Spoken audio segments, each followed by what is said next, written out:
Welcome back to the channel, the place where truckers finally say the things they've been too scared to put on the radio. Out past the last gas station, the dark doesn't just surround you, it watches you. Before we roll, hit subscribe and turn on the bell so you're here every time another real story comes out of the night. And when this story ends, go straight to the comments and tell me two things: where you're listening from, and what you think really happened out there. I read every one. Your theories keep this road and this channel alive. My name's Daniel Ruiz, and I've been running long haul across North Dakota oil country for close to 15 years. I've driven through whiteouts, black ice, and wind that'll shove 80,000 pounds sideways like it's a toy. I thought I'd seen everything this state could throw at me, until the night a soaked woman stepped out at mile marker 43 at 2:07 a.m., looked right into my cab, and begged me not to let it happen again. I still run that route sometimes, but I don't pass that marker anymore.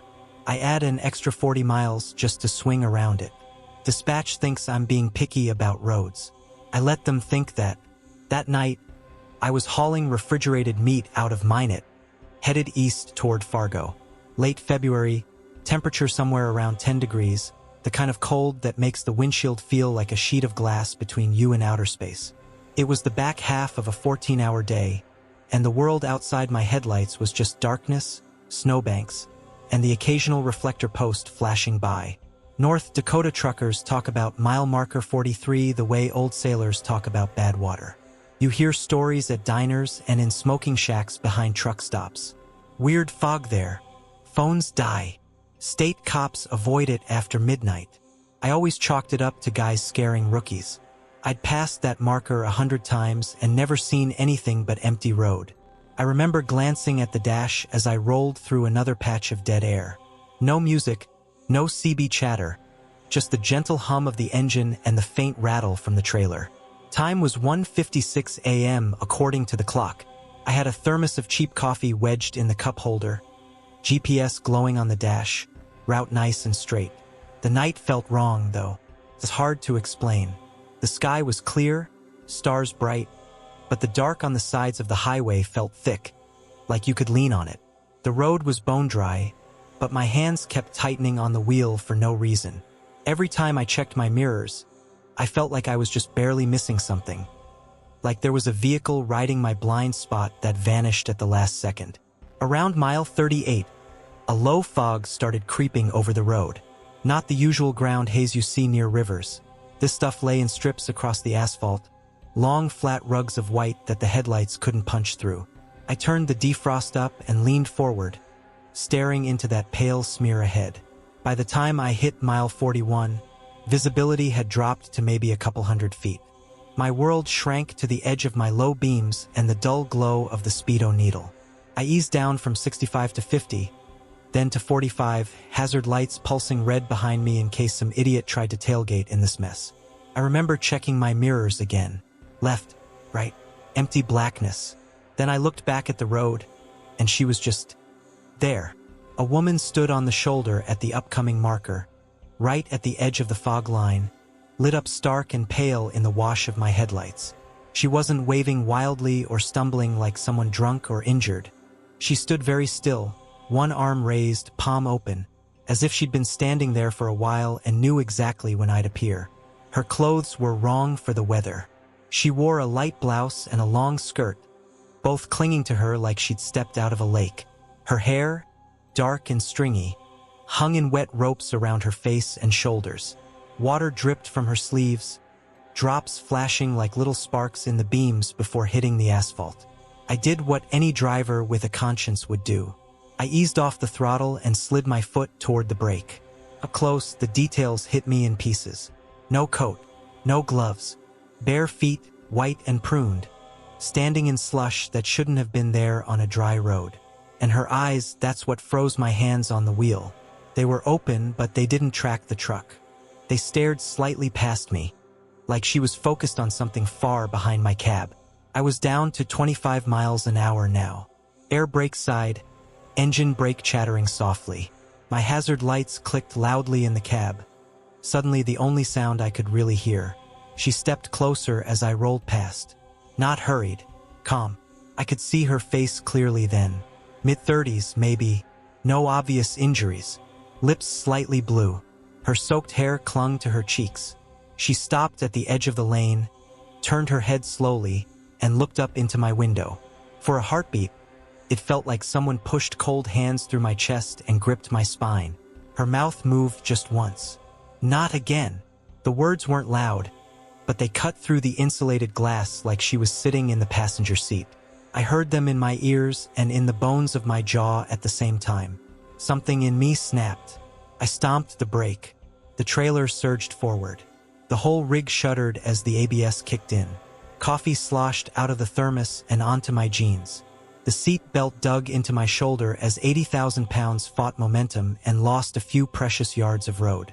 The truck came to a full stop. Engine rumbling. Hazard lights pulsing. She was gone. No figure in the headlights. No movement in the fog. Both shoulders of the road lay empty. A flat strip of asphalt, the reflective 43 sign standing there like it always had, and a little patch of slush right where she'd been. I sat there, heart hammering, palms slick on the wheel. For a second, I wondered if I'd actually fallen asleep and jolted awake. Then logic kicked in. I grabbed my flashlight from the door pocket and climbed down. The cold hit like a slap. My breath fogged in front of me. The engine's low idle sounded too loud in the silence.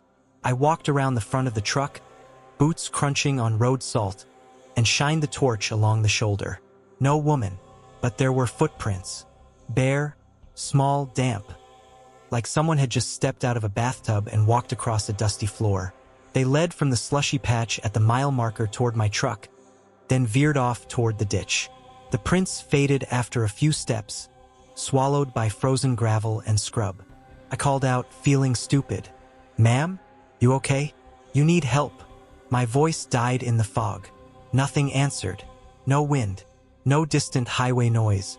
Not even the usual rustle of dry grass. The whole world felt on pause, waiting to see what I'd do next. I backed away from the ditch and got back in the cab. Logic said, "Call 911. Report a possible pedestrian in distress." Something deeper said, "Drive." I compromised. I put the truck in gear and rolled slowly, scanning the shoulder for another half-mile. When I saw nothing, I radioed into dispatch, told them I might have seen someone at mile 43 and they should pass it along to the highway patrol. My voice sounded thin and shaky in my own ears. I didn't mention her soaked clothes or the way she'd vanished. I just couldn't. The rest of the night passed in a blur of yellow lines and caffeine. When I finally parked at a truck stop near Fargo just after sunrise, my hands still trembled when I keyed in my fuel card. I should have just showered, eaten, and slept. Instead, I found a wrecker yard a few blocks away. My excuse was that I wanted them to check my brakes after that hard stop. The truth was, I wanted someone else's eyes on the rig to tell me I hadn't hit anything. The yard was a spread of mud and snow, with old tractors and twisted trailers lined up like casualties. I pulled in, killed the engine, and went into the small, cramped office.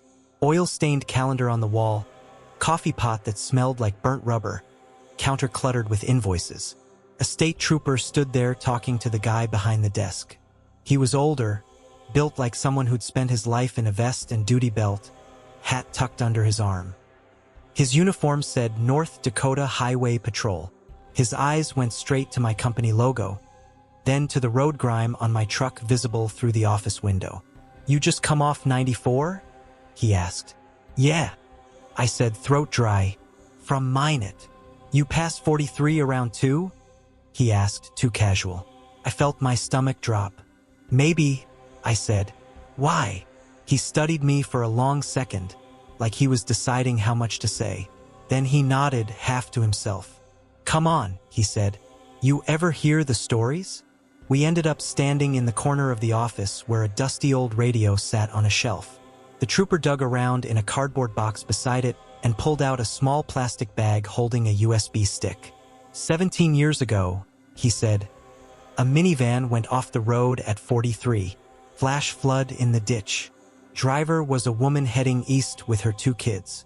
She called 911 at 2:07 a.m. The tape's on here. I keep a copy. He slid the USB into a laptop on the desk and clicked a few times. The room filled with static, then a woman's voice, thin and high with panic. Please, I'm at, I don't know, I think mile 43, my car. My car went off the road. There's water. Oh God, it's filling up. Please, not again, not again. The recording cut in and out with interference, but that line, that desperate not again, came through like it was happening next to my ear. My skin crawled. I realized I was gripping the edge of the desk. The call dropped, the trooper said quietly. By the time responders fought through the rain and found the van, it was too late. She and both kids were gone. He paused, watching my face. You logged your times this morning? I swallowed. Yeah. Why? He held out his hand. Let me see. I pulled my phone from my pocket, thumbed open the log app, and passed it over. He scrolled with his thumb, nodded once, and turned the screen so I could see. You rolled past mile 43 at 2:07 a.m. on the dot, he said. We stood in silence for a moment. The office clock ticked too loud. Somewhere outside, a compressor kicked on with a wheeze. I saw her, I said finally, my voice barely above a whisper, standing on the shoulder. She came up to my window and said those exact words. Not again. I hit the brakes and she was just gone. The trooper didn't look surprised. If anything, he looked tired. Most guys who see her don't stop, he said. They feel something off, they keep rolling. A few, like you, hit the brakes. Nobody ever finds anything. No footprints. No sign of a person. Just slush where there shouldn't be any. I thought of the wet prints in the road, fading into the ditch. Why not again? I asked. He shrugged, eyes on the laptop screen where the recording software still sat open. Some folks say she saw another wreck there once. Others say she's stuck in the moment of the crash, reliving it. Personally, he sighed, I think it's about the time. Every night at 2:07, that stretch repeats itself for her. She keeps calling for help in a call we already recorded. He handed my phone back and nodded toward my truck. You got dash cam? Yeah, I said. Check it, he said. Just be prepared. I waited until I was back in the cab, doors shut, engine idling, before I plugged the camera's SD card into my laptop. The footage pulled up with the familiar forward-facing view. Highway, shoulder, headlights cutting a tunnel through fog. I scrubbed ahead to around 2:05, then hit play. There I was, easing down the road. Mile marker signs flashed by. The fog thickened. The timestamp in the corner ticked closer. 2:06:45. 2:06:58. 2:07:01. The woman appeared in the frame on the right. Pause. I leaned closer, heart thudding.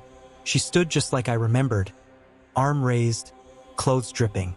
But the camera caught something my eyes hadn't. There was no progression to her steps.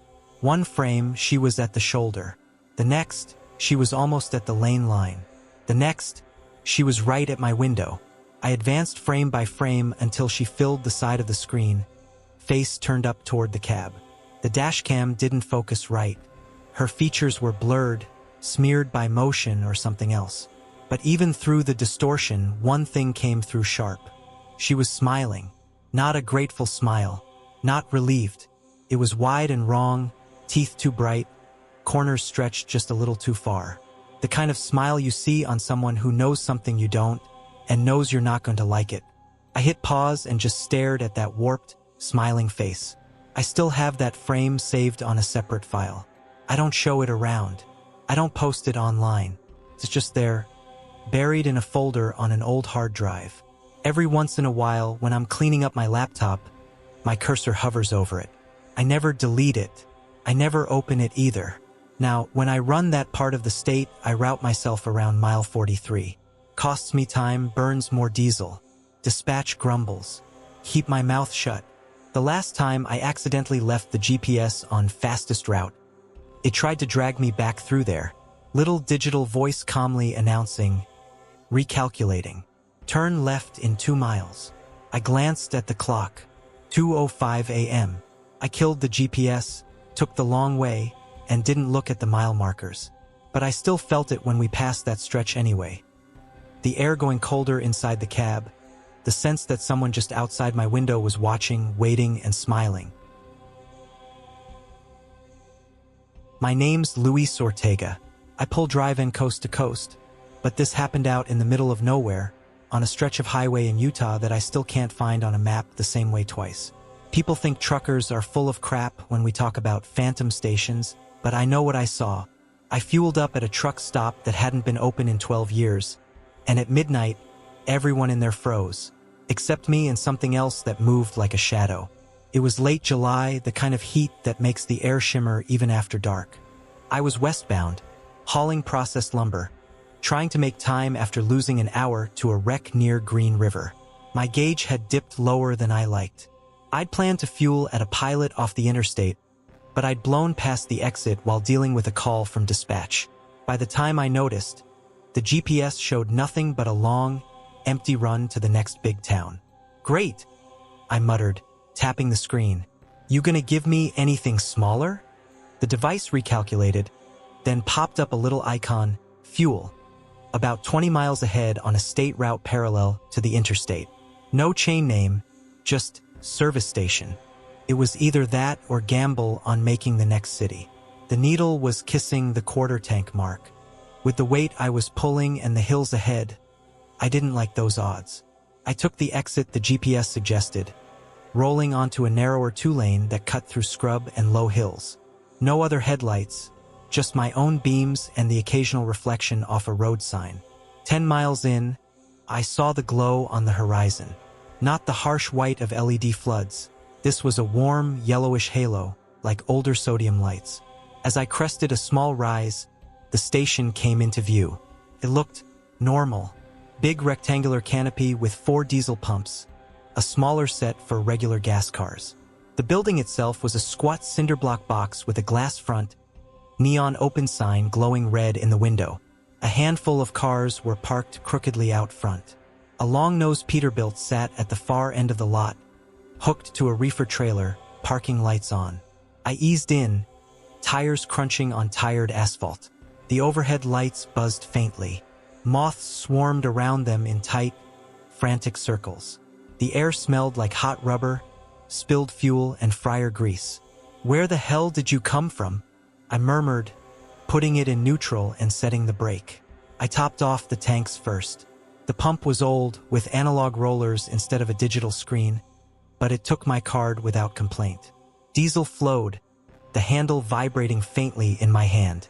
The price per gallon was almost suspiciously low, but I chalked it up to some forgotten place that hadn't gotten the memo about inflation. Inside, the station was cleaner than I expected from the outside. Fluorescent tubes hummed overhead, casting everything in that washed-out convenience store glow.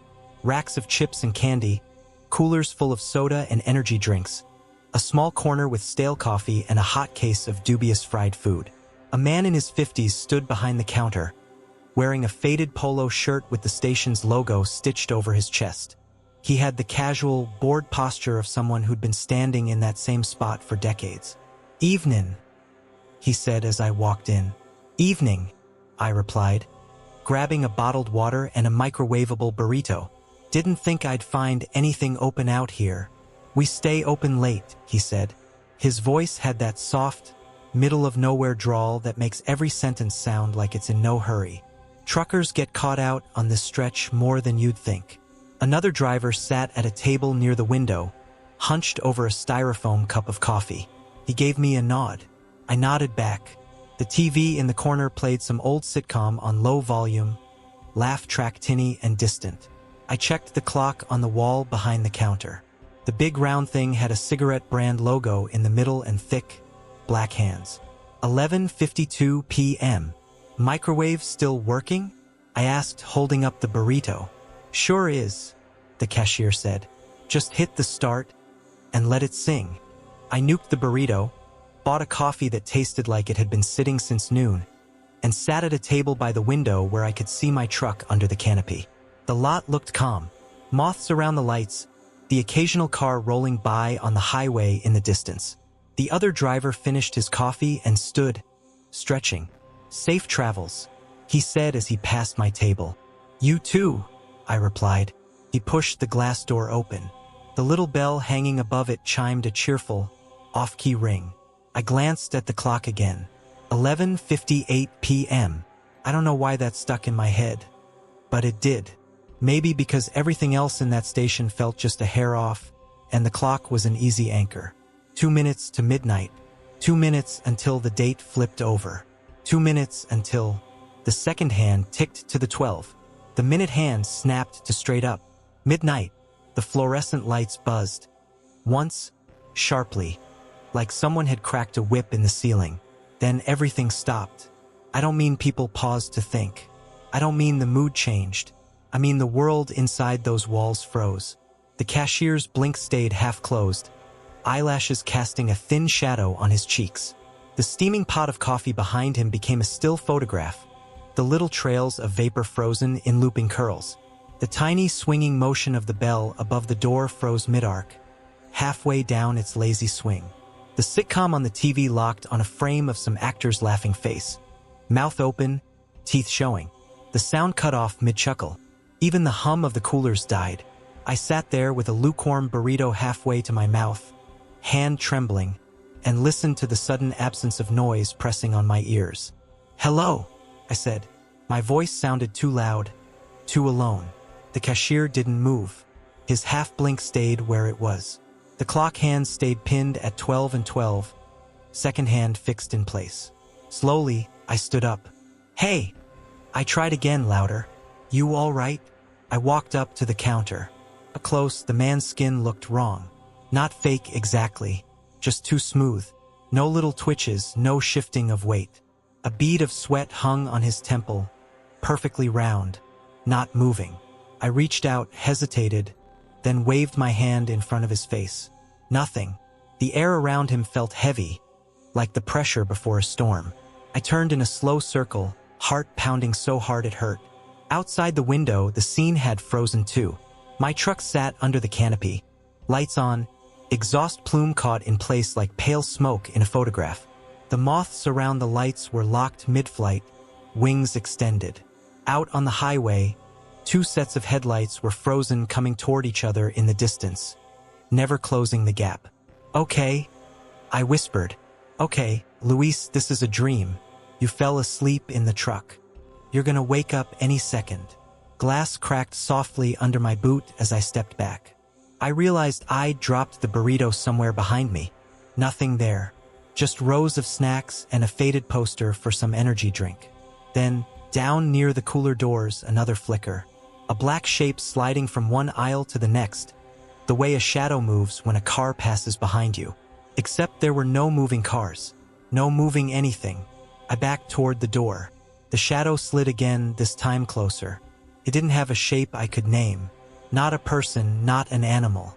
Just a patch of dark that stayed dark even when it passed through the glare of the overhead lights.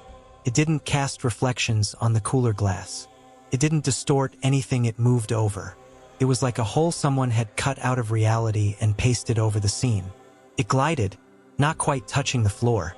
No footfalls. No sound. I reached the door and grabbed the handle. For a second, it wouldn't move. Panic clawed up my throat. I yanked harder. The seal broke with a squeak, and the door flew open. I stumbled out into the lot. The air out there was frozen too. The temperature didn't feel any different, but it felt stagnant. The usual night breeze was gone. The smell of fuel and hot rubber hung in place, thick and unmoving. I looked at my truck. The plume of exhaust hung in a soft, gray column behind the stacks. Not drifting, not fading. The nearby Peterbilt sat with its running lights glowing amber. A bug splattered on the glass of its headlight mid-impact. Wings spread wide. Behind me, through the glass, the shadow moved again. It slid along the merchandise racks, around the counter, between the frozen cashier and the coffee pots, like it was weaving a path through statues. Every time it passed someone, I had the sickening impression that it was leaning close, studying them. Then it turned toward the door. Of course, it didn't have a face, but somehow I knew it was looking at me. My body went cold. I bolted for my truck. The climb into the cab felt like it took an hour, my limbs thick and clumsy. My fingers fumbled the keys. I jammed them into the ignition, breath coming hard, ears ringing with that awful, heavy silence. "Come on," I whispered. "Come on, come on." The engine turned over, slow, like it was pushing through molasses. For a terrifying second, I thought it wasn't going to catch. Then it roared to life, the familiar vibration coming up through the seat and into my spine. Outside, in the frozen lot, everyone moved at once. The cashier's head snapped toward me, his half-finished blink popping wide. The bead of sweat on his temple jumped, sliding down in a single, unnatural drop. The driver who'd left earlier was suddenly in the doorway, posture twisted mid-step, neck rotating too far as his eyes locked onto my cab. Every frozen person, every figure in that station and under that canopy, turned to look at me at the exact same second. Their movements weren't smooth. They were jerky, like frames in a film someone had skipped and then lined up wrong. Neck first, then shoulders, then eyes, all clicking into place, aimed right at my windshield. Even the actors on the TV, through the glass, seemed to have shifted, their laughing faces now pointing out at the lot. The shadow moved faster now, a streak of black sliding along the ceiling of the store, then up the wall, then across the inside of the glass. It reached the inside of the door and stopped, pressed flat, like it was testing a barrier. I didn't wait to see what happened next. I threw the truck into gear, released the brake, and mashed the accelerator. The tires barked against the asphalt, then caught. The rig lurched forward, the trailer tugging at my back teeth as it followed. As I passed under the canopy, I made the mistake of looking in my mirror. Every figure in that station stood at the windows now. The cashier, the other driver, a woman I hadn't seen before, holding a little girl's hand. All of them crowded up against the glass, faces blank, eyes locked on my truck. Their lips moved in jagged, out-of-sync patterns, as if trying to speak through a lagging connection. I couldn't hear them. I didn't want to. The shadow pressed harder against the inside of the door. For a split second, it bulged, stretching like black slime against an invisible film. Then I was out of the lot, tires hitting the rough patch where the driveway met the highway. The station dropped away behind me, swallowed by the darkness. The second my back tires cleared that invisible line, sound crashed back in. The engine roared. The tires hummed. Wind buffeted the cab. The radio, which I hadn't turned on, burst into static before settling on some late-night song halfway through the chorus. I laughed. It came out high and thin. When I finally dared glance in the mirrors again, the glow of the station was gone. Just empty scrub and the faint outline of hills against the sky. I drove until dawn before I stopped. Didn't touch the coffee on the dash. Didn't eat. Just watched the road and counted mile markers, making sure each one was real. The next day, after I delivered and grabbed a few hours sleep, I tried to find that station again on my GPS. Nothing matched. The route I'd taken was there, but the little service station icon was gone. Curiosity or stupidity got the better of me a week later on a similar run. I followed the same turnoff, the same two-lane, the same distances. This time, when the glow appeared on the horizon, it was dawn. The light was gray and flat, unforgiving. The station was a shell. The canopy was there, rusted and sagging, the pumps ripped out, just broken stubs left. The building sat with boards over the windows, graffiti scrawled across the front. Weeds poked up through cracks in the lot. A plastic bag fluttered against the fence, the only thing moving. I parked on the shoulder and got out. Walked up to the busted curb, heart hammering, half expecting everyone inside to turn their heads toward me again. Nothing. Just silence and the tick of cooling metal from my truck. A faded sign by the road caught my eye. The name of the station, peeling off in strips. Underneath, smaller letters. Closed since 2013. 12 years. I stood there for a long time, staring at that boarded-up building. My boots felt too loud when I shifted. The air smelled like dust and old oil. When I finally went back to my truck, something white caught my eye on the driver's side mirror. A small rectangle of paper, fluttering gently in the morning breeze. It was a receipt. I plucked it off the glass with numb fingers. The paper was crisp, still warm, like it had just come out of a thermal printer. The station's logo was at the top, the same one I'd seen on the cashier's shirt. Below that, diesel, 147.8 gallons. Total, $432.19. The exact amount I'd seen roll up on that old analog pump the night everything froze. There was a timestamp at the bottom, 12 hours. No date, just the time. Midnight exactly. I still have that receipt, locked in a plastic sleeve in the bottom of my duffel. The black print hasn't faded, even though every other slip of thermal paper I've ever kept turns blank after a year or two. Sometimes, when I'm parked at a regular, normal truck stop at midnight, surrounded by noise and light and people scrolling their phones, I take it out and stare at that timestamp. Then I listen, not for voices, not for shadows, for the sudden, impossible silence under the noise, for the feeling that, if I looked up at just the wrong second, everyone around me would be frozen mid-sip, mid-step, mid-breath, watching, waiting to see if I'll step back inside. My name's Jared Cole, and I've run Highway 56 more winter nights than I care to remember. It's a lonely stretch, 2 lanes, open fields, the odd farmhouse light way off in the distance. You get used to seeing weird things at 3 in the morning when your windshield's a sheet of ice and the world's just you and the white lines. I thought I'd seen it all until the night I found a kid standing in the middle of the road. Where I thought I found him. It was late January, one of those nights where the cold feels sharp enough to cut you. The dashboard read 10 degrees, but with the wind it had to be colder. The heater in my Freightliner was doing its best, but the little drafts around the door seals still found their way in, making the air at my ankles feel like ice water. I was running light, empty trailer, heading back east after a drop. No real rush, just making miles. Time was a little after 2 a.m. according to the clock. CB was dead. Radio was low. The only sound was the hum of the engine and the hiss of the tires over packed snow. The kind of night that makes you feel like the last person on Earth. Highway 56 doesn't have much lighting. Here and there you get a sodium lamp over an intersection, but mostly it's just dark fields and fence posts disappearing into the night. The sky was clear, stars sharp and cold, but the ground kept throwing up little gusts of fine snow that sparkled in my headlights.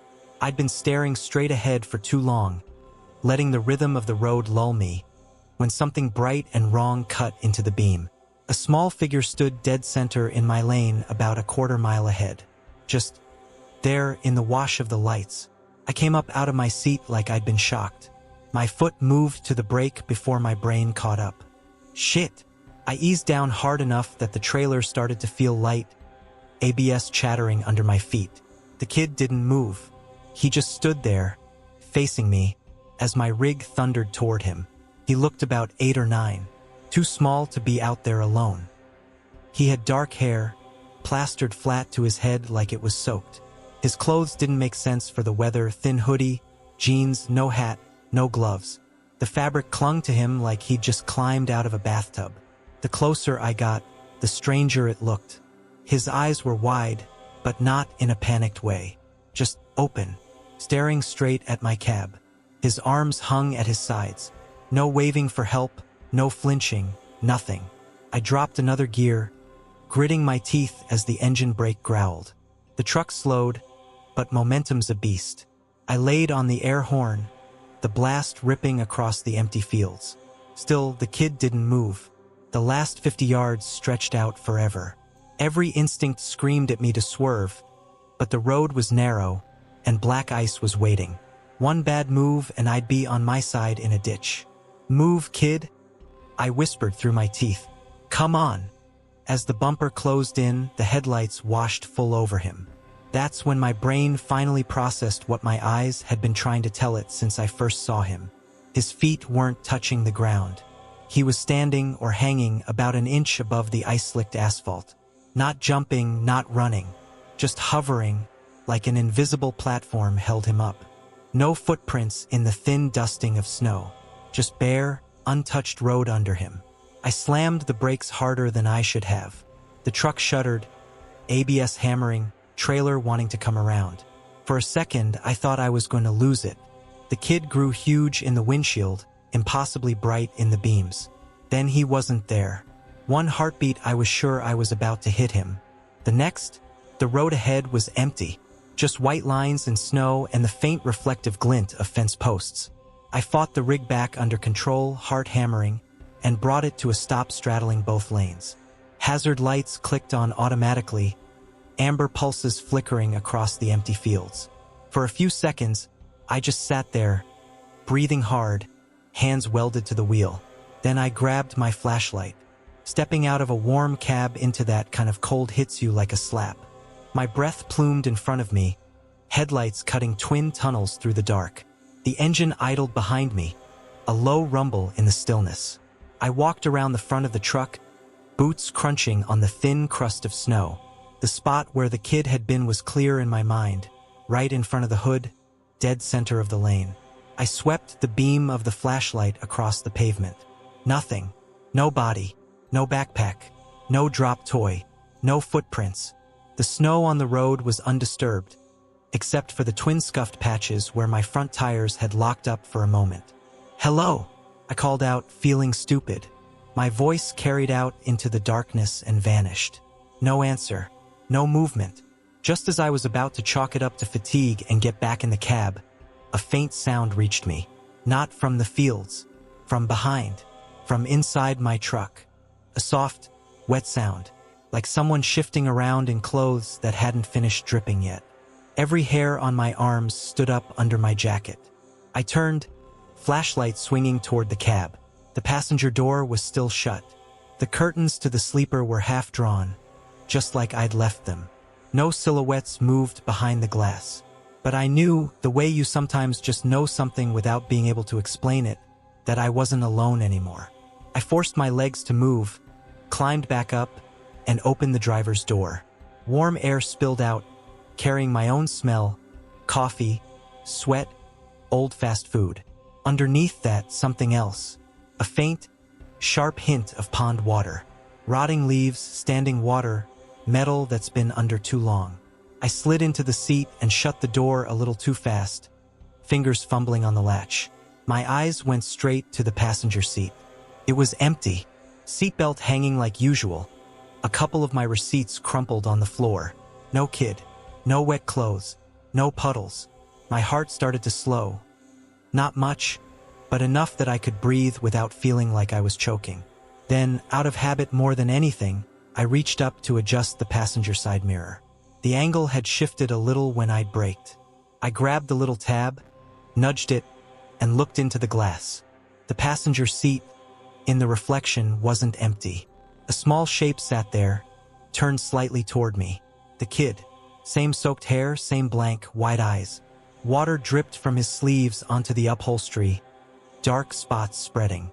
I jerked my head to the right, looking directly at the seat. Empty. I looked back at the mirror. He was still there, sitting very still, breathing just barely, his chest rising and falling in shallow, slow movements. His lips were parted enough that I could see the edges of his teeth. "Okay?" I whispered, throat suddenly dry. "Okay." I tried to tell myself it was a trick of the light, a reflection from somewhere else, my tired brain projecting. But the kid's gaze in the mirror was fixed right on me. His eyes tracked as I shifted, never moving from my face. I fumbled for my phone with my left hand, fingers numb, and dialed 911. It rang once, twice. My eyes flicked between the mirror and the real seat. Reflection. Kid. Reality. Empty fabric. 911, what's your emergency? A calm female voice answered. "There's a child on Highway 56, I said, the words tumbling out. "He was in the road and now I think he's in my truck, In the mirror, the kid moved for the first time. He leaned slightly closer, wet hoodie creaking as it shifted. His mouth closed, then opened again, like he was trying to form words. His eyes, which had been wide and flat before, suddenly seemed deeper, like there was something behind them. He turned his head a fraction, bringing his face closer to where mine was reflected. Then he whispered. The sound wasn't loud, but it cut through the phone call, through the engine idle, through everything. It came from everywhere at once, as if the cab itself had spoken. "He's coming." My spine went cold. "Sir?" the dispatcher said in my ear. "Are you in immediate danger? Is the child injured?" I couldn't answer. I stared at the mirror, watched as the kid's eyes slid past me and fixed on something behind my shoulder, out in the road. The glass around his reflection started to blur. Not fog like breath, not smearing like grease, just blur. The lines of the trees, the faint glint of my trailer in the background, all softening, like something was pressing against the world, just out of sight. I turned my head, slowly, to look out through the windshield. The highway ahead was empty. The hazard lights clicked on and off, throwing amber flashes across the snow.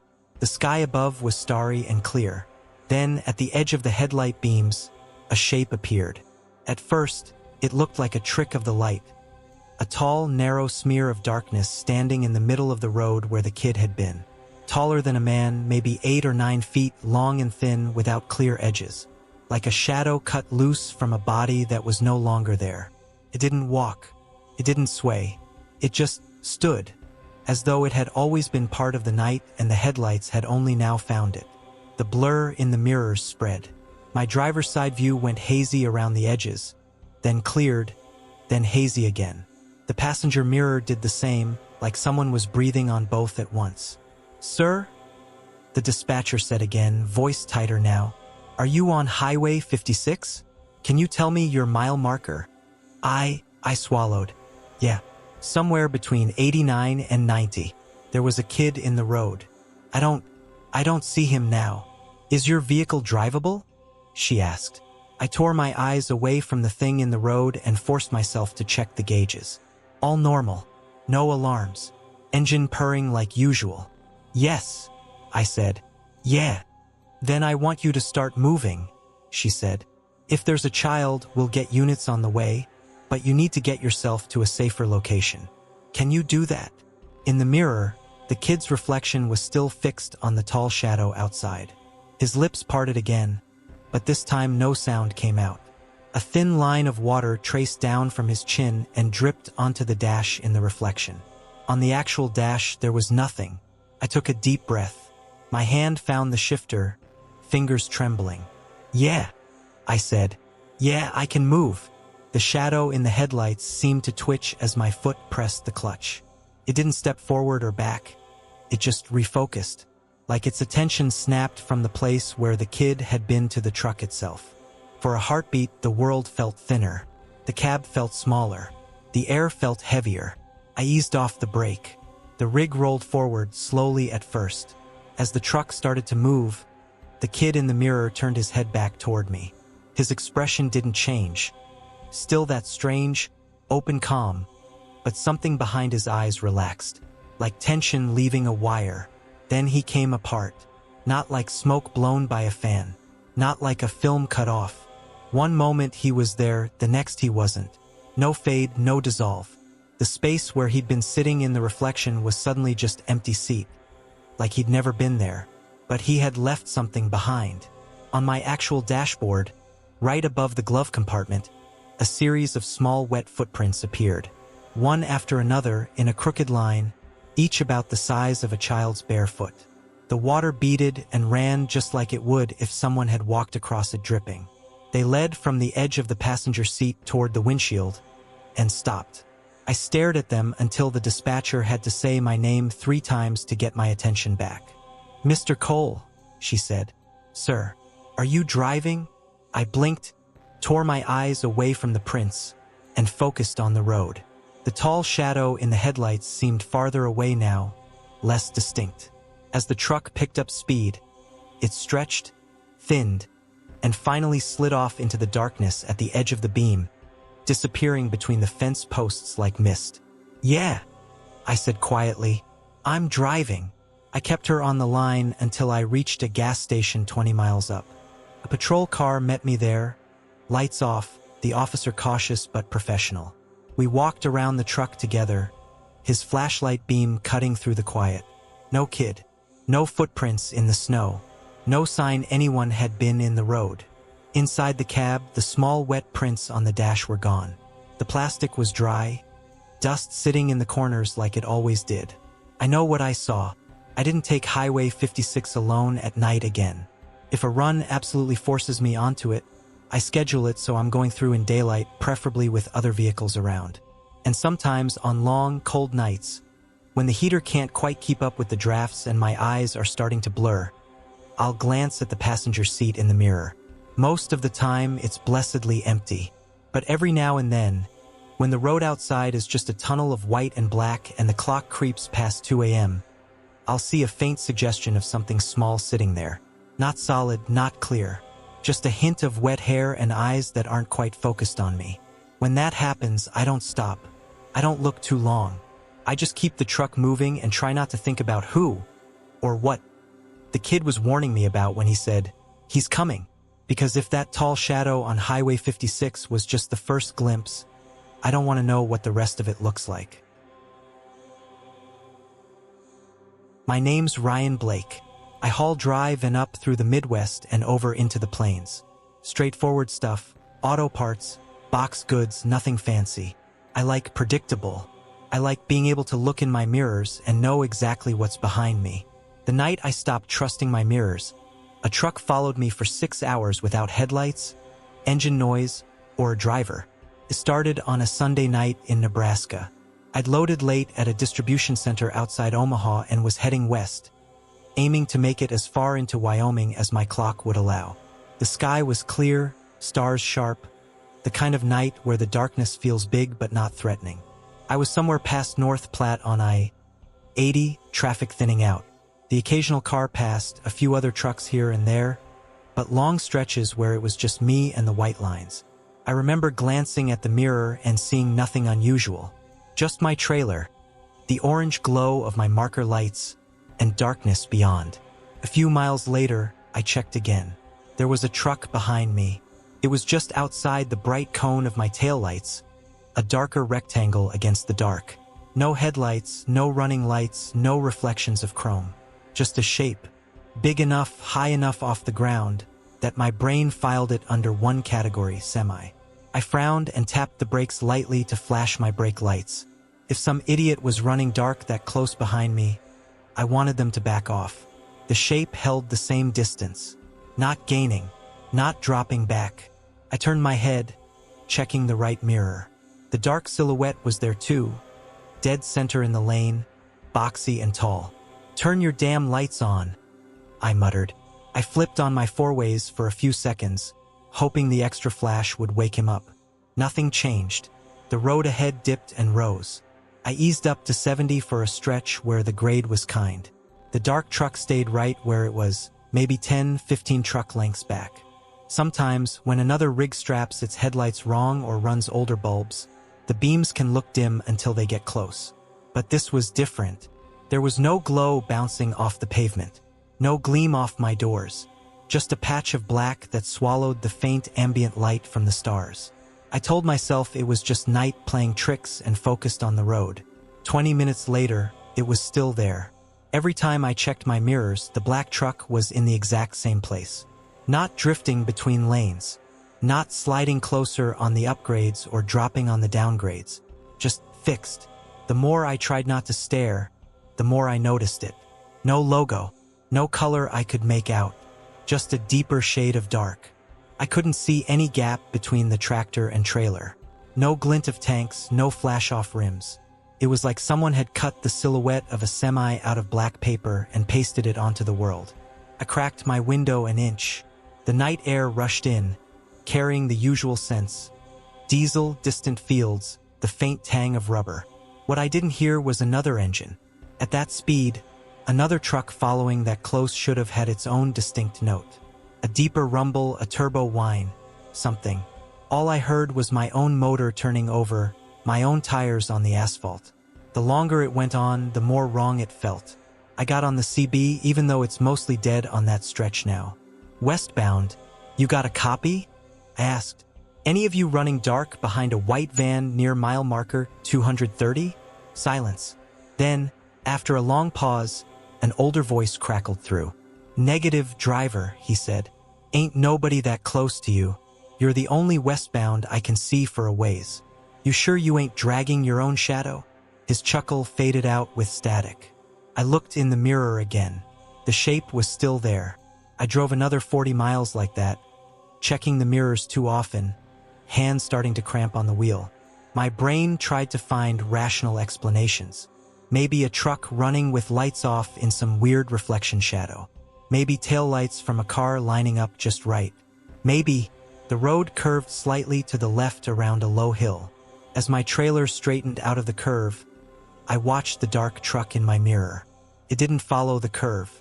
It stayed directly behind me, pivoting too perfectly, like it was attached to my bumper by an invisible rod. By then, my nerves were fraying.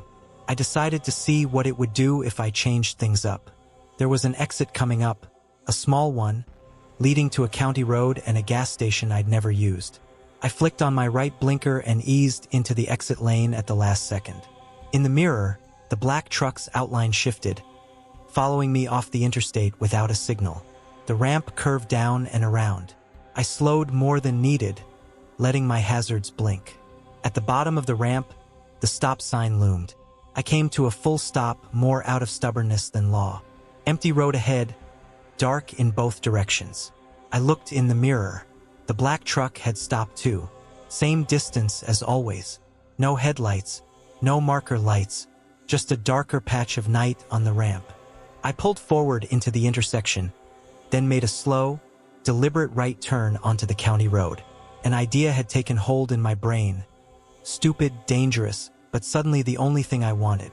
I picked a wide spot where the shoulder flared out, checked for other traffic, there was none, and swung the truck into a slow U-turn, crossing both lanes and then straightening out to head back toward the ramp.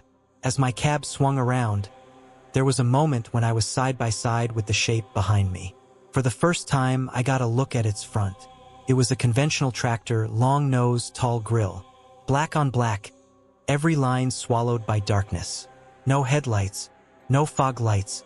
The windshield was a solid rectangle of blackness. No reflection, no tinted glass gleam. No one sat in the driver's seat. Not I couldn't see them. Not it was too dark. The seat was empty. The wheel turned slightly on its own as the truck pivoted, matching my movement. My stomach clenched. I finished the turn, now facing back the way I'd come. The black truck had turned too. It sat in its lane, pointed the opposite direction now, the same careful distance ahead of me that it had kept behind. No brake lights, no engine noise. It began to roll, matching my speed as I eased forward, like we were attached by invisible wire. Okay, I whispered. Okay, I get it. I thought about pulling into the gas station up the road, but the idea of sitting in a small, dim lot with that thing lurking nearby made my skin crawl. Instead, I headed straight back up the ramp and onto the interstate, merging eastbound now instead of west. The black truck merged too, sliding onto the highway in the oncoming lanes, keeping pace on the other side of the median. Always at the edge of my vision, always there when I looked. We ran like that for what felt like hours. Me in the right lane eastbound, the black truck in the right lane westbound, both of us matching speeds across the grassy strip. When the highway bent, it bent too. When I slowed for construction, it slowed. Never passing, never dropping away. Eventually, the interstate split, my lanes curving southeast while the westbound lanes shifted more north. The median widened into a wedge of land dotted with scrub and a few scattered trees. For a few minutes, the black truck was out of my direct line of sight. Part of me hoped I'd crest the next rise and it would be gone. Instead, when I reached the top of the hill, I saw it again, but not where it should have been. It was on a side road now, a narrow two-lane cutting off through the fields parallel to the highway. No lights, no markings, just that same silhouette rolling along the fence line, keeping pace, always at the same distance from my cab. The side road dipped under an overpass and came up again. As the truck emerged on the far side, its edges looked a fuzzier. Not blurred by speed, just less solid. The gap between the tractor and the trailer seemed to shimmer. I looked away, focused on the road, on the green signs, on anything else. When I forced myself to look back, The black truck was at the end of the side road, where it dead-ended into a field. There was no connecting road, no gate, no obvious path. It didn't slow. It rolled off the asphalt and onto the dirt without bouncing, without jostling, the tall grass around its wheels not bending or parting. Its outline flickered, like heat waves on a summer day. Then, right before it would have hit a small line of trees, it was just gone. Not crashed, not turned, gone. The field lay empty. The side road lay empty. The only movement was the wind tugging at the weeds. I drove for another 10 miles before I trusted my hands enough to pull into a rest area. Under the harsh white lights, surrounded by other trucks and the familiar smell of bathrooms and vending machines, what had just happened felt stupid, impossible. My dashcam had been rolling the entire time. I decided that would be my sanity check. Either it caught something weird and I'd know I wasn't completely off the rails, or it would show nothing and I'd chalk it up to a long week and bad coffee. Sitting in the driver's seat with the curtains half pulled, I popped the SD card out and slid it into my laptop. The footage came up, time-stamped and clear. Highway, lane lines, my hood, the faint glow of taillights from cars I'd passed earlier. I scrubbed ahead to where I first noticed the black truck. Mirror angle was decent, giving me a good view down the right side of the trailer. Nothing. The space that had been filled in my vision with a dark silhouette was just empty road. No shadow, no outline. Other trucks came and went, their headlights flaring, their reflective tape shining. But during those long stretches when I'd been certain something was pacing me, the camera showed only darkness. I skipped to the ramp where I'd made the U-turn. The footage showed my truck swinging wide, the lines on the pavement, the empty curve. No other vehicle. On the part where the black truck should have been on the side road, the camera caught the road itself in the distance, pale gray in the headlights. No movement, no boxy shape rolling across the fields. I sat back, breathing too fast. I'd been ready for something, anything. A glitch, a blip of static, a distortion in the pixels.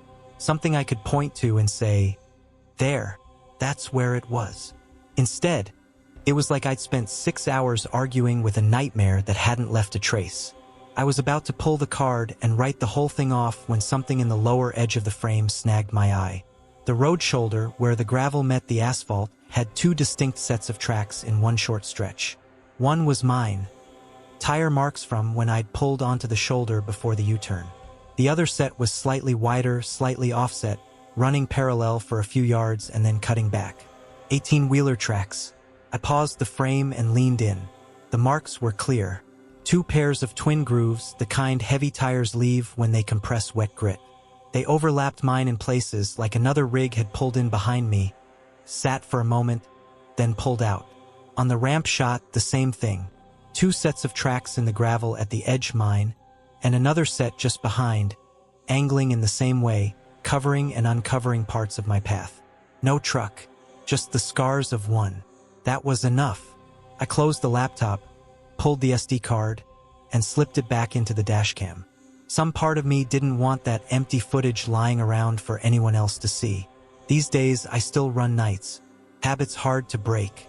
But I pay more attention to what my instruments say than what my eyes think they see. If the mirrors show something that doesn't show up anywhere else, I take the next exit and find a well-lit lot. And sometimes, on long, straight stretches when the world behind me is just a tunnel of darkness, I'll catch myself checking the mirrors too often. Every once in a while, for just a heartbeat, it looks like the dark gets a little thicker at one particular point. Like there's a shape there, just at the edge of the lights, keeping perfect distance. When that happens, I focus on the white lines, on the hum of the engine, on the feel of the wheel under my hands.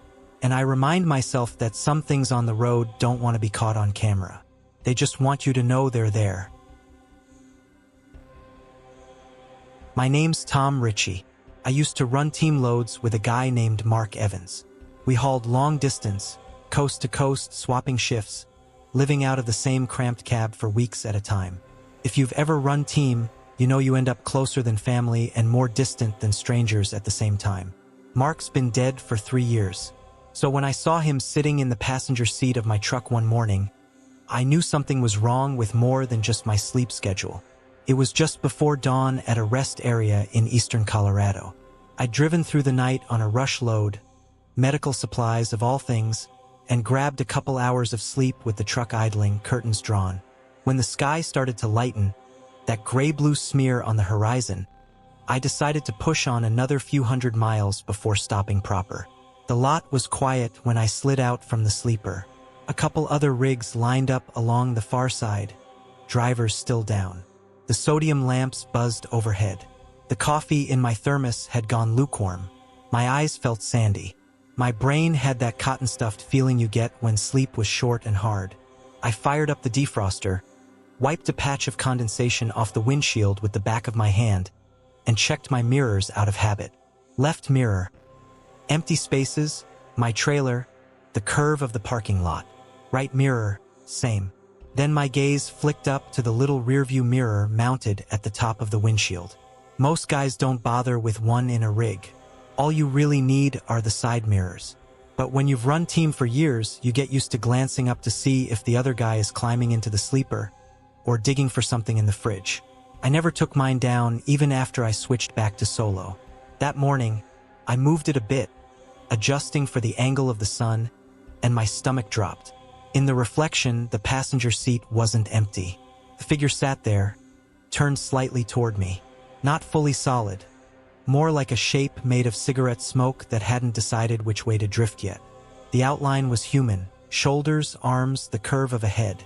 No sharp details, no face I could make out. My hand froze on the mirror. Reflex kicked in. I turned my head, looking directly at the seat. Empty, just my worn seat cover, an old jacket in a heap, a couple maps shoved down at the side. I looked back up at the rear view. The blurred figure was still there. "Okay," I muttered, forcing a laugh I didn't feel. "You're more tired than you thought, Tom." I blinked hard, rubbed my eyes, took a long swig of bitter coffee. When I looked again, the figure in the mirror hadn't moved. It didn't flicker or waver like you'd expect from smoke.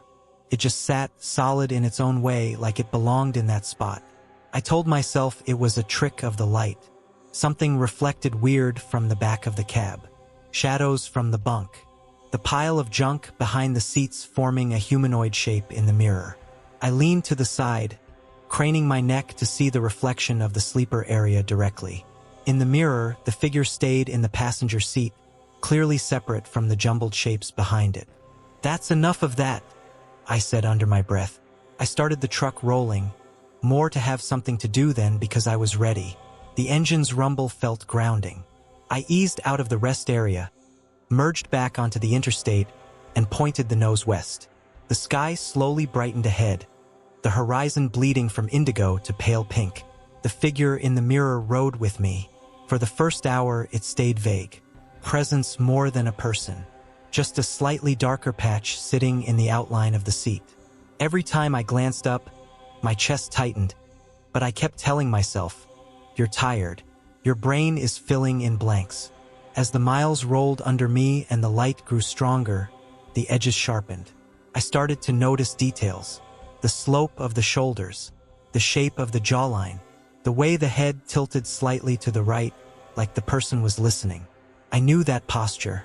I'd seen it 1,000 times, out of the corner of my eye, while Mark sat in that same seat, playing with the radio or flipping through paperwork. I gripped the wheel. Mark! The name slipped out before I could stop it. In the mirror, the head turned a little more toward me. Not a fast movement. Slow. Intentional. I swallowed and shook my head. The road ahead stayed clear and straight. Traffic was light. My log was clean. Everything in the real world was fine. Behind my eyes, memories I'd spent 2 years packing away started to leak through. We'd been on a run into Utah when he died. Winter storm, black ice, some four-wheeler losing it in front of us. By the time it was over, the trailer was jackknifed, and the passenger side of the cab had taken the worst of it against a concrete barrier. I'd walked away with a broken wrist and some cracked ribs. Mark had been trapped. I still hear the metal groaning when I close my eyes. Still feel the helplessness of sitting in a hospital waiting room while surgeons tried to fix what a few seconds of bad luck had done. He didn't wake up. I quit team driving after that. The figure in the mirror gradually gained more definition as the sun climbed. Colors seeped in. Faded blue where his jacket would have been. Dark shape where his hair fell across his forehead. The smoke look faded until he was just there, quiet, watching. By mid-morning, there was no pretending anymore. It was Mark. I could see the small scar on his chin from where he'd taken a wrench to the face as a mechanic years ago. The way his hair never quite behaved under his cap. The line of his nose, a little crooked from a high school fight. He looked the way he had the last day we drove together. Same age. Same tired eyes with the hint of humor hiding in them. Except he wasn't fully connected. There was a faint softness at the edges, like someone had given up finishing the drawing halfway through. And his eyes, when they met mine in the mirror, didn't quite line up. Like they were focused on a point just behind my shoulder. I didn't say his name again. I just drove. I tried all the logical things first. I adjusted the mirror until it was almost useless, tilted up so all I could see was the top edge of the seat and a bit of ceiling. He was still in frame, just lower now, as if the mirror had stretched to include him. I yanked it off the mount completely at one point and stuffed it into the overhead compartment. When I checked the empty spot on the windshield, my shoulders loosened a notch. Then, out of habit, I glanced at the side mirror and caught a flash of movement in the reflective chrome of my door handle. The tiny, distorted shape of a man sitting in the passenger seat, looking at me.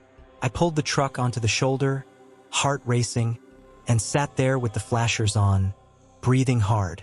Traffic whipped by, horns occasional, some drivers giving me the wide berth you give a rig on the side of the road. In the quiet of the cab, with the engine ticking over, I could feel something. Not a physical touch, just a weight in the air on my right side. That sense you get when someone's standing close enough that your skin knows it even if your eyes don't. Why now? I asked to no one. There was no answer. No chill wind. No flicker of lights. I merged back onto the highway and kept going. As the day wore on, the figure grew less distinct again. The border between him and the seat blurred. It was like watching someone stand up and walk away from you through a frosted window. Except he never stood. He just became more faint. But his gaze stayed steady. Always toward the front, always just past me. It was late afternoon by the time I turned off the interstate onto a two-lane that wound through low hills. The sun was dropping behind me, throwing long shadows across the road. My next fuel stop was a small truck stop I'd been to before, about 40 miles ahead. The curves tightened. The grades got steeper. I dropped a gear and eased into the rhythm of mountain driving, eyes flicking from mirrors to gauges to road. Somewhere along that stretch, a thought settled into my mind. Not loud, not in words, just there. This is where it ends. The last few miles before the truck stop were the trickiest, downhill, tight curve to the right, then the lot entrance at the bottom. I'd driven it a dozen times without a problem. That day, as I came up on the last curve, the one I always respected a little more than the others, something in the air in the cab changed. The weight on my right side lifted, like someone pushing away from the seat. I glanced into the side mirror, more out of instinct than need. In the reflection, I saw myself in the driver's seat and Mark in the passenger seat. But he wasn't sitting anymore. He was standing, or maybe rising is the better word.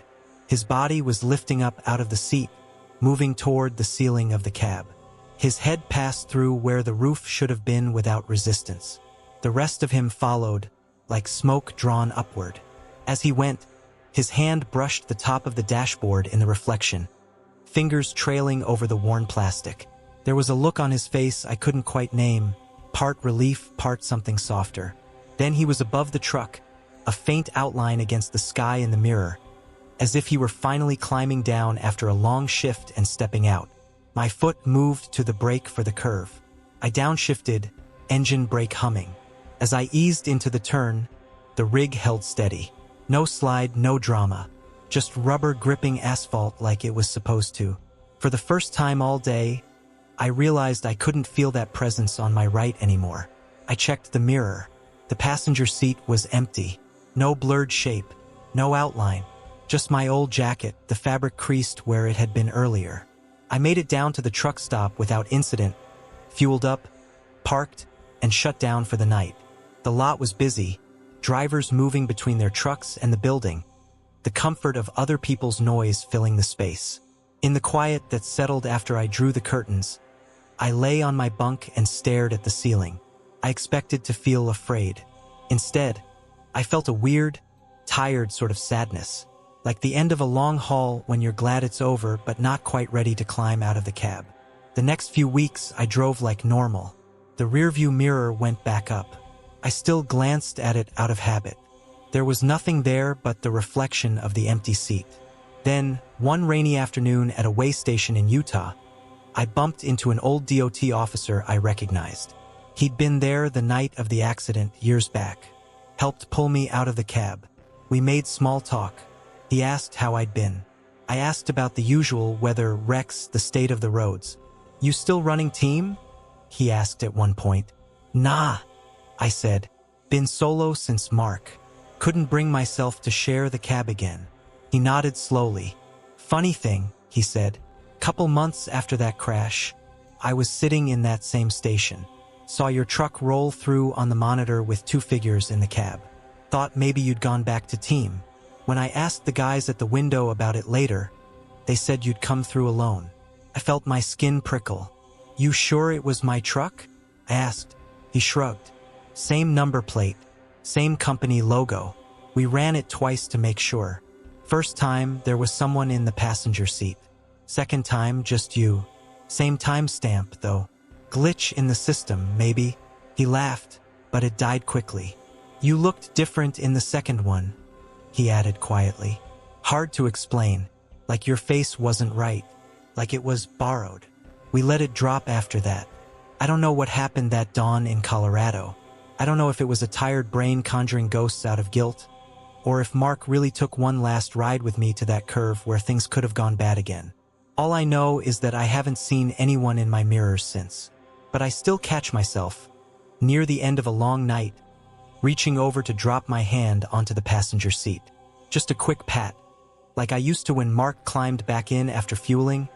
A wordless, "You good?" My fingers meet cold fabric and empty space. Somewhere past that, in a place neither of us understands, I like to think he's finally found a road that doesn't loop back through the same bad moment, over and over. And if he ever needs one more lift, I have a feeling I'll know. It'll start the way it always did, with a shape in the rearview mirror. My name's Eric Lawson. I do contract work, short notice, high rate, don't ask too many questions, runs for smaller logistics outfits. Nothing illegal, at least not that anyone's admitted to my face. Mostly just last-minute screw-ups companies are desperate to fix before someone higher up notices. I've delivered to loading docks behind hospitals at 3 in the morning, to warehouses where nobody spoke English, to remote construction sites that weren't on any map yet. I thought I'd gone everywhere a truck could go until I got sent to a town that doesn't exist. It was a Tuesday evening when dispatch called. I was sitting in my cab outside a truck stop off Route 17, halfway through a microwave dinner, when my phone lit up. "Lawson, you still in the area?" my guy asked without preamble. "Yeah," I said, swallowing. "Why?" "Got an emergency run for you. Client's paying double rate if we can get it done tonight. Medical stuff. Time sensitive. Double rate gets your attention fast." "Where to?" He rattled off an address. "Ridgewater. Off the Route 17 bypass." I frowned, the name snagging on something in my brain. "Ridgewater?" I asked. "Out this way." "Yeah," he said, impatient. "Town, Ridgewater.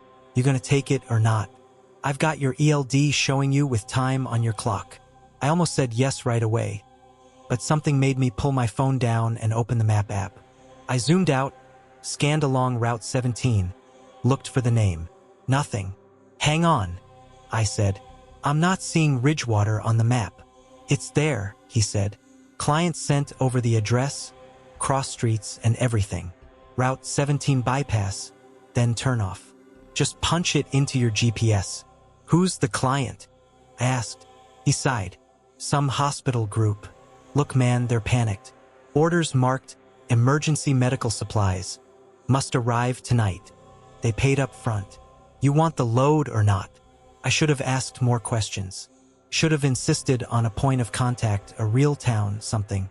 Instead, I let the money and the word emergency do the thinking. "Yeah," I said.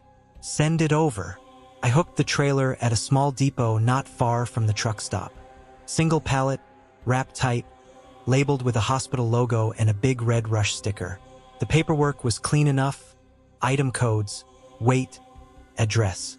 Destination: Ridgewater Clinic, Main Street, Ridgewater. I slid into the driver's seat, punched the address into my GPS, and waited. For a few seconds, the little spinning wheel just went round and round. Then, instead of an error, a route appeared. Not what I expected. The purple line didn't go through any town labeled Ridgewater. It branched off the Route 17 bypass onto a gray line my GPS usually ignored. A little unlabeled road that cut through a big patch of green on the map. No services icons, no speed limit information. Just a path. "Guess we're going sightseeing," I muttered.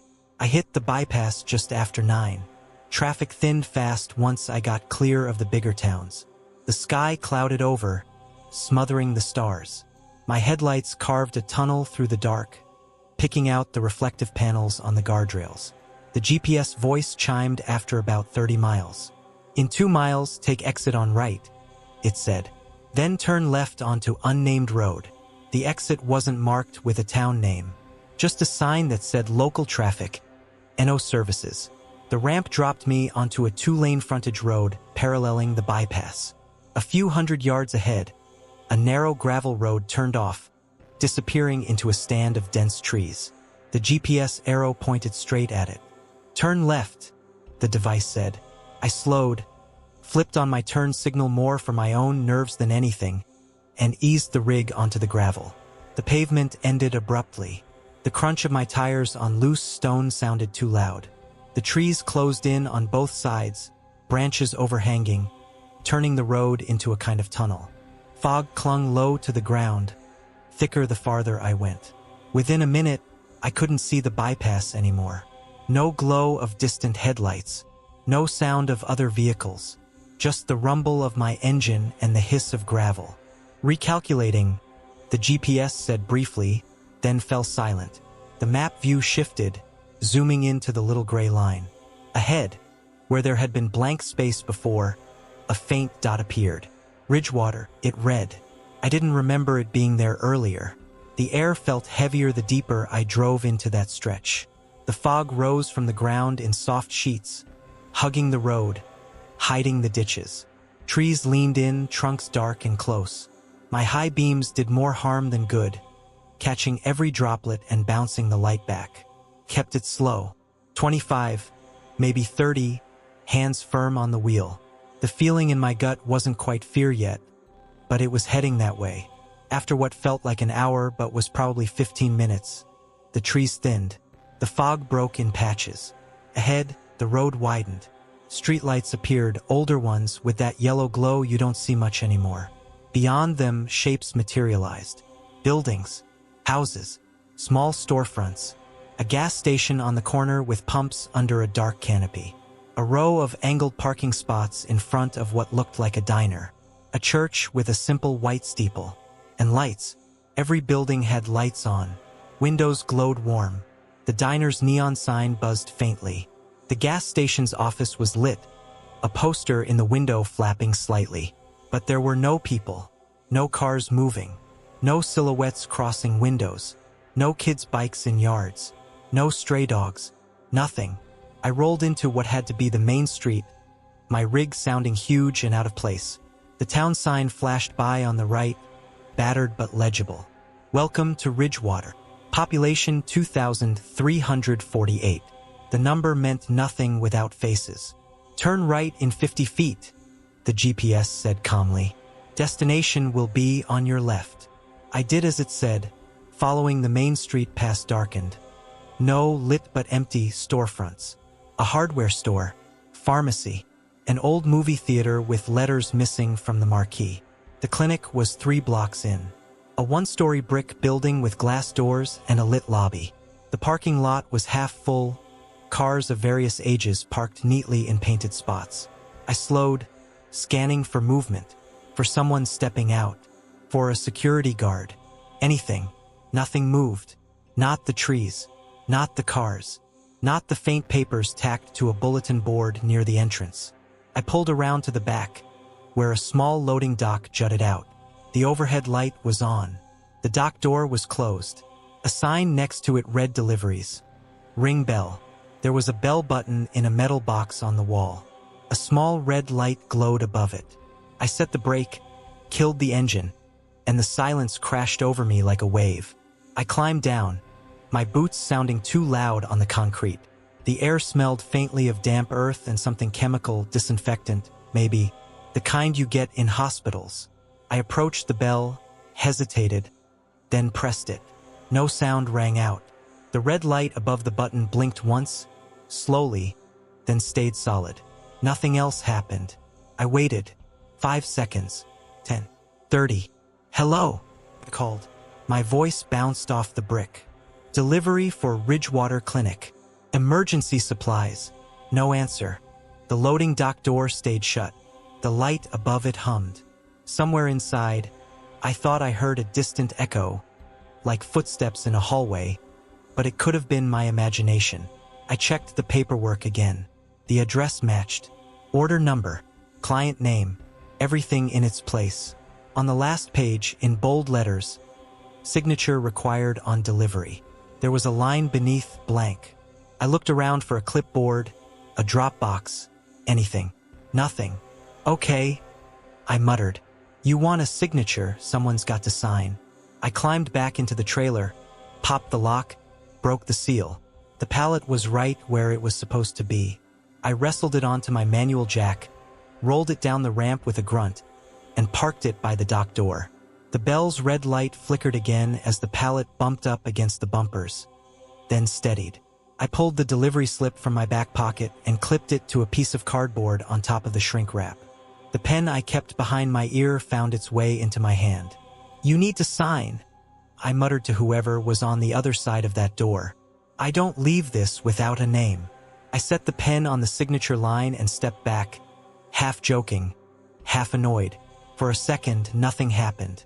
Then the pen moved. Not much. Not dramatic. It didn't fly up in the air or spin around. It just shifted, rolled a little, then stood up at an angle, like someone had taken it between thumb and forefinger. My breath caught. The tip pressed down on the paper. Slowly, carefully, in neat, deliberate strokes, letters began to form. Not invisible hands. Not a wind gust. Just the pen moving on its own in the still air, writing. RIDGEWATERCLINIC. It wrote the clinic's name first, a little above the line. Then, on the signature line itself, it wrote something else. Dr. Helen Marsh. The pen lifted, leaving a tiny dot of ink, then fell over onto its side as if whatever had been holding it had let go. I stared at the name, heart pounding. Thank you, Dr. Marsh, I whispered, because it felt like the right thing to say. The red light above the bell blinked twice in quick succession, then went out. The overhead dock light flickered, dimmed, then steadied. The feeling in the air changed. Not a big thing, just a weight lifting like a room after someone leaves. I resealed the trailer, climbed back into the cab, and fired up the engine. The dashboard lights flicked on, familiar and comforting. As I pulled out of the lot, I glanced at the clinic's front entrance. For just a moment, I saw a figure in the lobby. A woman in a white coat, standing by the door. She didn't wave, didn't move, just stood there. Then I passed a tree, and when the trunk wasn't blocking my view anymore, the lobby was empty again. The drive out of town was quieter than the drive in. No flicker of movement in the windows. No cars passing cross streets. Just my rig rolling through a main street that might as well have been a movie set after everyone went home. At the edge of town, the fog began again. The street lights dropped away. The gravel road took me back into the clutch of trees.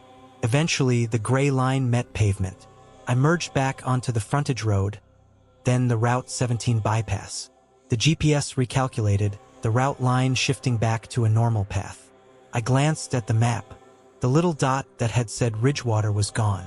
Back at the truck stop hours later, with a fresh coffee in hand, I called dispatch to confirm delivery. Dropped at Ridgewater Clinic, I said. Pallet signed for.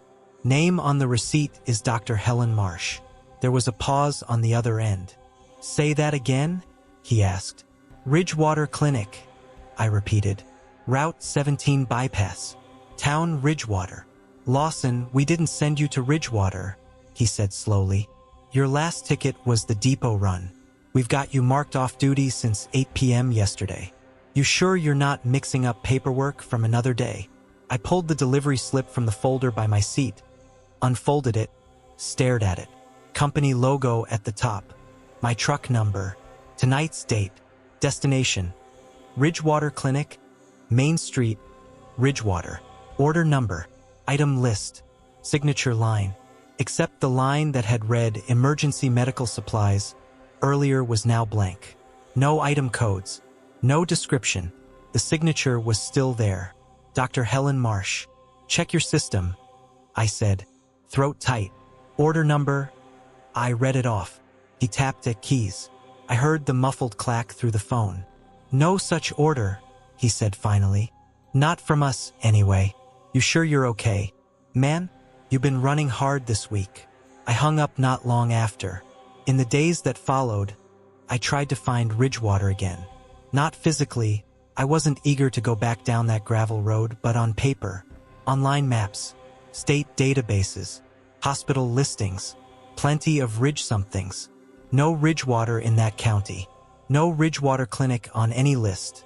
I did, eventually, find a snippet in an old article about flood damage from 15 years ago. A small town on Route 17's old alignment, cut off when the river rose, the main bridge washed out.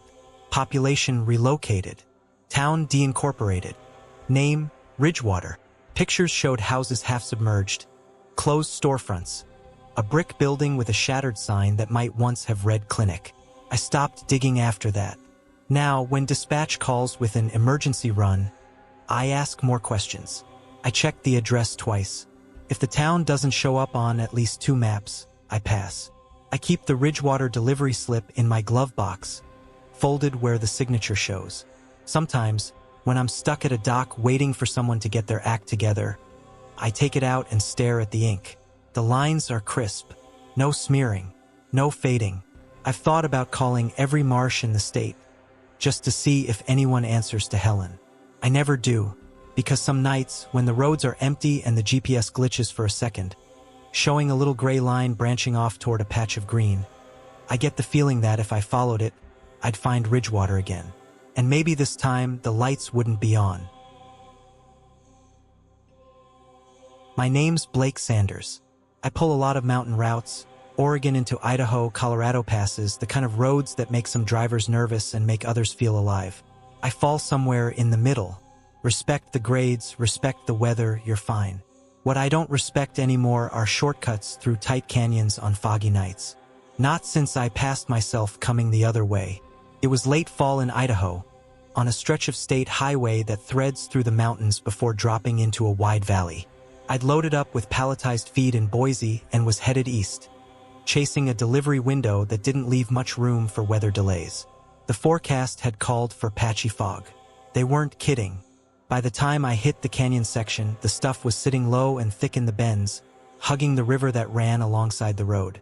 My headlights punched a short tunnel through it before dying into glow. The air was damp, seeping in around the seals, making the steering wheel feel clammy under my hands. I dropped down a gear, flipped on the engine brake, and kept my speed conservative. No guardrails in some stretches, just rock wall on one side and a long way down on the other. The road ahead curved into a tight right-hander around a cliff face. I knew it well. There was just enough room for 2 trucks to pass if everyone stayed in their lane and held their breath. As I came up on the curve, my CB crackled with faint chatter from a couple of drivers talking about a wreck miles back. Nothing about anyone ahead of me. No warnings. No eastbound. You got a big un coming your way. The fog thickened as I eased into the bend. My low beams lit the rock on my left, wet and shining. The right side dropped away into darkness. Halfway through the curve, my lights swung around and caught something coming toward me. A truck. No big deal at first.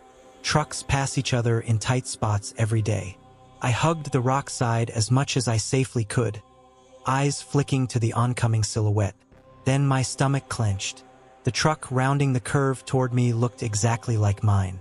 Same make and model Freightliner Cascadia, mid-roof. Same company logo on the door. Same sun-faded strip along the top of the trailer from where a banner used to hang. Same bent corner on the front bumper where I'd kissed a concrete post at a shipper 2 years ago. Even the license plate, in that split-second flash of light, looked the same. Same letters, same numbers. And the driver, he was me. Same baseball cap pulled low. Same beard, same line of the jaw.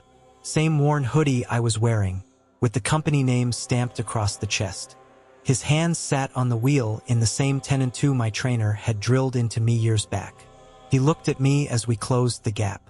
His face was lit by the glow from his dash, greenish, familiar. He smiled. Something about that smile twisted my insides. It wasn't happy. It wasn't friendly.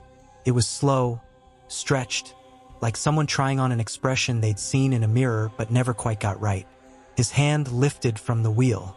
In my cab, I reacted without thinking, my own hand rising in the automatic 2-finger wave drivers give each other. His wave wasn't like that.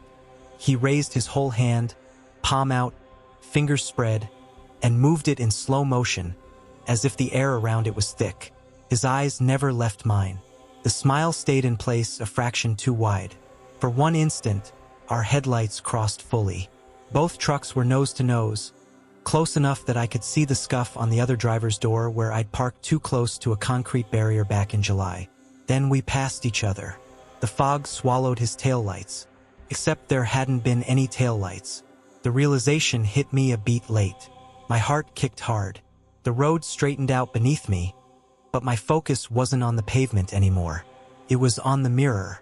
I snapped my eyes to the driver's side mirror, expecting to see the other truck's trailer lights receding behind me. Nothing. Just empty road. My own trailer stretching back into the mist. No headlights. No reflective tape glow. No other rig. I checked the right mirror, even though I knew he couldn't have gotten past me and onto that side in the space of a second. Empty. Adrenaline surged. I hit the brakes harder than I should have on that grade. The rig slowed, engine brake growling. I eased it onto a narrow pull-off, a gravel patch carved into the mountain wall for exactly this kind of emergency pause, and set the brake. The fog curled around the truck, muting the world. My hazard lights flashed, orange pulses against gray. I sat there, breathing hard, fingers locked on the wheel. Could have been a trick of the light, right? Some local hauler with a similar paint job. A plate number that only looked like mine in the glare. Driver who looked like me because, in a certain cap and beard configuration, dozens of guys looked the same. Sure, I didn't believe it, and the hollow feeling in my gut told me why. I climbed down, boots crunching on wet gravel, and walked around to the back, half expecting to see another set of tire tracks alongside mine, fresher, heading the other way.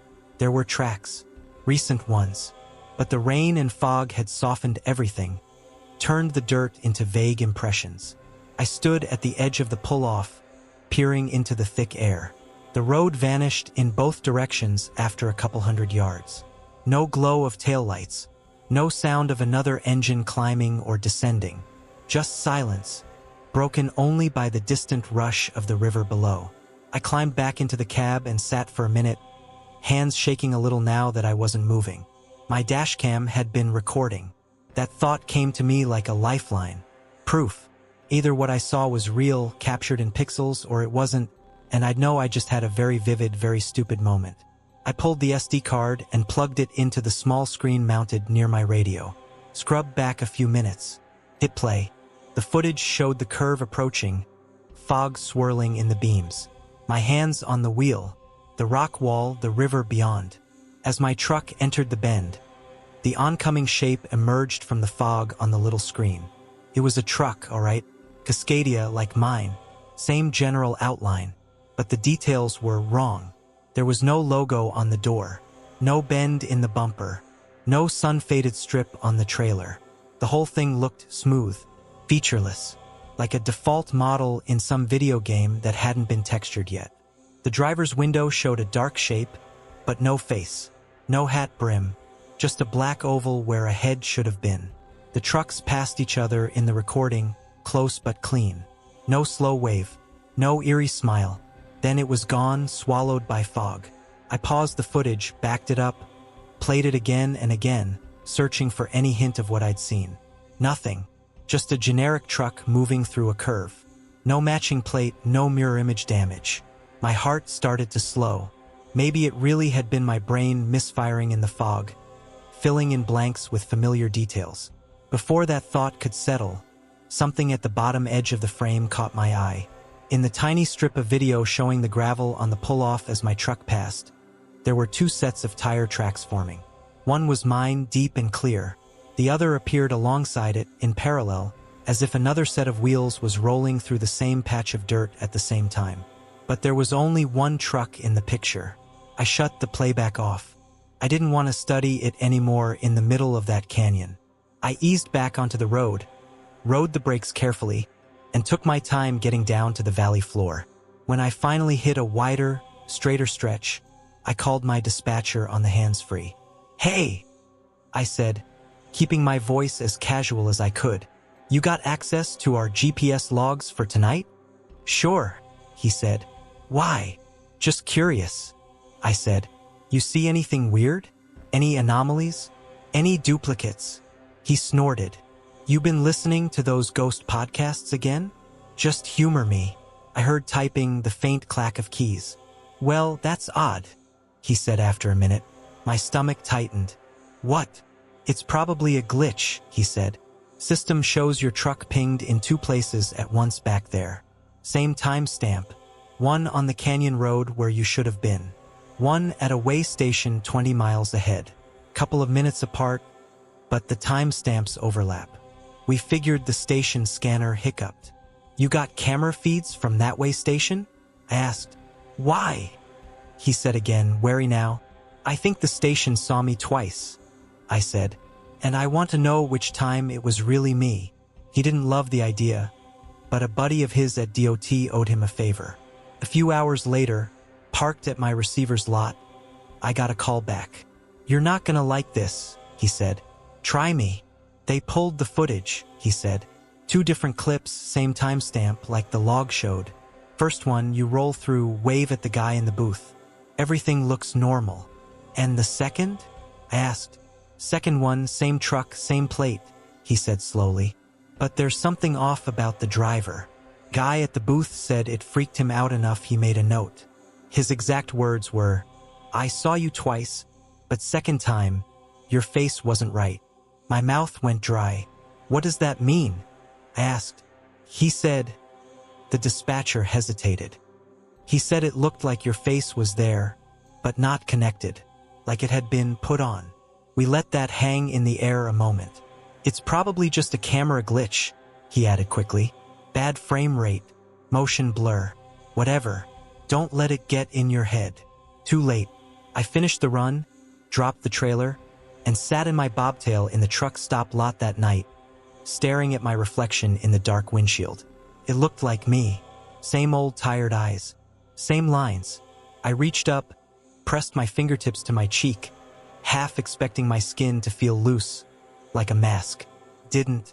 Just skin, stubble, the usual. Since that night, I've avoided that canyon when I can. I'll take the longer route, the one with the extra 20 miles and the gentler curves, even if it eats into my hours. When I can't avoid it, I run it in daylight with other vehicles around, the world anchored by more than just my headlights. And every time I pass another truck that looks remotely like mine, I always look at the driver. Sometimes we give each other the usual nod. Sometimes we ignore each other completely. I've never seen that slow, too wide smile again. But I have caught my own reflection in their side windows once or twice as we pass. Distorted, stretched, features warped by curved glass and speed. In that warped glass, just for a split second, it always looks like my face doesn't quite belong on the head it's sitting on. Like something else is underneath, wearing me the way that other truck wore my number plate. Maybe that's all it was, reflections, bad cameras, tired eyes playing tricks. That's what I tell myself when the road is straight and the sky is clear. Still, on foggy nights, in tight turns with rock on one side and drop on the other, I keep my eyes locked on my lane. Because if I ever see myself coming the other way again, hand raising in that slow, wrong wave, I don't think passing clean will be an option. And I'm not sure which one of us would be the real driver.